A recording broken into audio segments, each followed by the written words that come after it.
નમસ્કાર મિત્રો, તો તમારું સ્વાગત છે મારી આ રેગ્યુલર માહિતી આપતી હવામાન ચેનલ ઉપર. હું છું તમારો મિત્ર રાકેશ મોઢવાડિયા.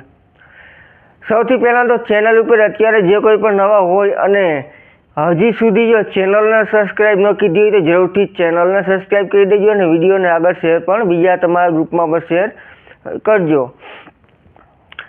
જો સારો વિડીયો લાગતો હોય તો લાઇકનું બટન પણ પ્રેસ કરી દેજો, જેથી અમને એવું લાગે કે અમારા વિડીયો છે તે લોકોને પસંદ આવી રહ્યા છે અને સહાનુભૂતિ આપણે મળે.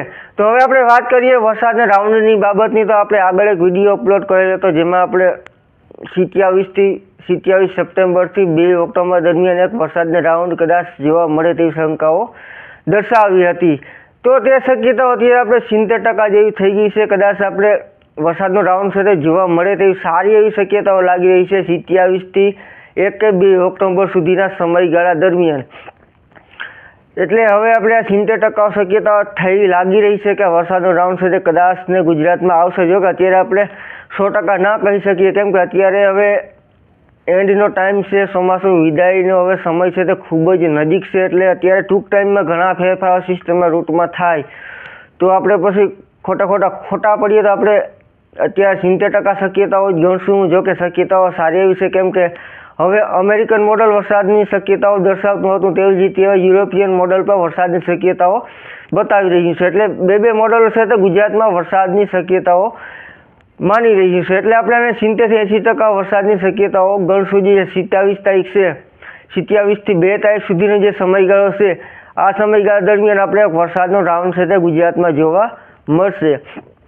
આ વરસાદનો રાઉન્ડ છે તે બંગાળની ખાડીની સિસ્ટમ આધીન રહેશે અને આ સિસ્ટમ છે તો ગુજરાત તરફ બંગાળની ખાડીમાં પશ્ચિમ તરફ ગતિ કરશે અને આ સિસ્ટમ છે તે મધ્યપ્રદેશથી ગુજરાત તરફ પશ્ચિમ તરફ ગતિ કરશે. અને આ સિસ્ટમનો જે વરસાદ છે તે સિસ્ટમની કેટેગરીમાં આપણે વરસાદનો રાઉન્ડ છે તે જોવા મળે, એટલે કે લો પ્રેશર સિસ્ટમની કેટેગરીમાં વરસાદનો રાઉન્ડ છે તે જોવા મળે ગુજરાતમાં તેવી શક્યતાઓ આપણે લાગી રહી છે. જો કે અમેરિકન મોડલ મુજબ તો સિસ્ટમ થોડીક વધુ જ મજબૂત બતાવશે, પણ જોઈએ આગળ જતાં હવે ખ્યાલ આવશે. પણ લો પ્રેશર તો જરૂરથી રહેશે જ. એટલે સિસ્ટમની આપણે આવી કેટેગરીમાં આપણે ગુજરાતથી પસાર થશે તેવી શક્યતાઓ આપણે લાગી રહી છે. અને આ સિસ્ટમની અસરથી આપણે ગુજરાતમાં હળવો મધ્યમ ભારે અને અમુક ઘણા વિસ્તારમાં અતિ ભારે સુધીનો વરસાદ પણ જોવા મળશે, જેમાં સૌરાષ્ટ્રના અમુક ભાગો પણ હશે જ.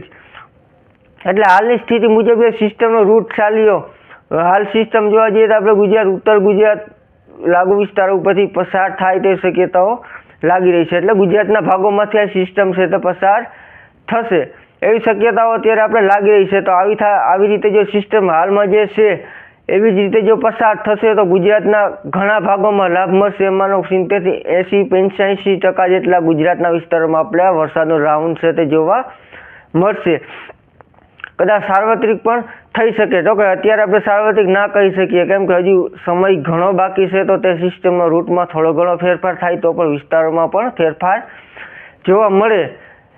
એટલે અત્યારે આપણે એવી શક્યતાઓ માની રહ્યા છે. જો કે હળવો મધ્યમ ઘણા વિસ્તારમાં જોવા મળશે, તો અમુક વિસ્તારમાં અતિ ભારે સુધીનો વરસાદ પણ જોવા મળશે. અને કયા વિસ્તારોમાં કેવી રીતે વરસાદ પડશે તે આપણે ફરીથી 2 થી 3 દિવસ બાદ આપણે અપડેટ છે તે મૂકશું. પણ હાલની સ્થિતિ મુજબ આપણે એક વરસાદનો રાઉન્ડ છે તે માની રહ્યા છે કે કદાચ 27થી 2 તારીખ સમયગાળા દરમિયાન એક સારો એવો ગુજરાતમાં વરસાદનો રાઉન્ડ છે તે જોવા મળે. તો આ હતી આજની માહિતી. ફરી મળીશું નવી અપડેટમાં અને વિડીયોને શેર કરવાનું ભૂલશો નહીં. આભાર.